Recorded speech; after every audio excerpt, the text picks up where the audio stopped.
Hi, my name is Katie Foley, and I'm going to be talking about abortion today. Abortion is looked down upon by most people in America and pretty much everywhere in the world. Once you believe you're pregnant, you have to look at all your options, and abortion is one of them. Things I'll be talking about today is the process of abortion, rape, and abortion, how many pregnancies a year there are because of rape, foster child statistics, and other statistics about abortion. First, I want to talk about the process. The first one is the pill. You go into your gynecologist and you tell them that you're pregnant and you'd like an abortion. So they tell you about the pill and you take a pill in clinic first. Up to 3 days later, you take the second pill. There are side effects that are much like a miscarriage. So that's why people choose the pill, because it feels more natural to them. The third step to that is a follow-up, and you have to go. It's 2 weeks after the second pill. It's only for people who are up to 9 weeks pregnant. It can cost from anywhere from $300 to $900. The side effects are dizziness, strong cramps, vomiting, mild fever or chills, and diarrhea. Risks include allergic reaction to the pill, failure to abort, which is extremely rare. It only happens once every 100,000 women, and birth defects of the child, and also heavy bleeding. The morning after pill is not an abortion pill. It's a emergency contraceptive, so it's birth control that's very strong for you. It's not abortion. The second way is going in clinic. It can cost up to $1,000. And the first one is aspiration, which is anyone who's under 16 weeks pregnant. And D&E is for anyone who's 16 to 24 weeks pregnant, sometimes 20 depending on what the clinic allows. The same procedures are for D&E as for aspiration. It's basically like a vacuum to your uterus. You dilate your cervix and then you pull everything out, basically.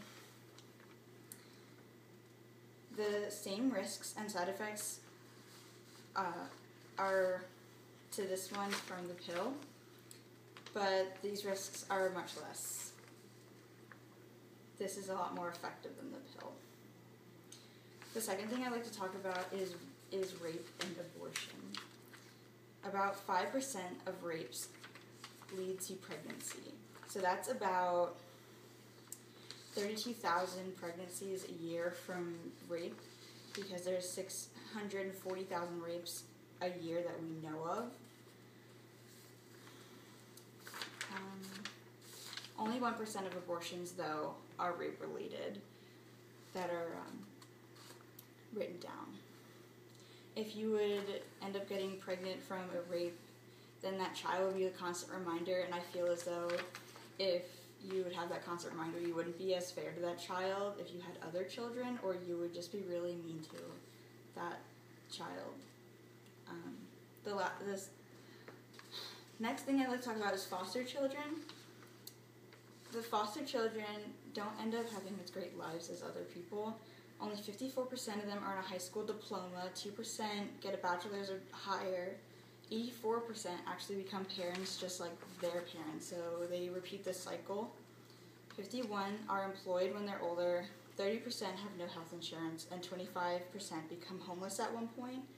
So as you can see, the numbers are pretty high, so foster children is just like a way out of being a parent. So if you just got that abortion, you wouldn't have to worry about the bills and having to put your child in foster care, or you being a bad parent and being forced to have that happen. The last thing I like to talk about is just other information about abortion. 45 million abortions happen each year worldwide. 52% of abortions are done by women under 25. Only 20% of abortions are done by teenagers, and 32% are done by 21 to 25. I think I promote abortions because I think that if you can't afford a child, then you shouldn't have one. I looked online and it said about until they're 18 years old, a child can cost up to $340,000, and the minimum is $240,000. So it's pretty expensive to have a child compared to $1,000 to get that child aborted, and you don't want to have a child that has a really bad life because you can't afford it and give the things you want to that child. I think you should wait until you can afford a child and treat it correctly. So I believe abortions are good, and that's my speech.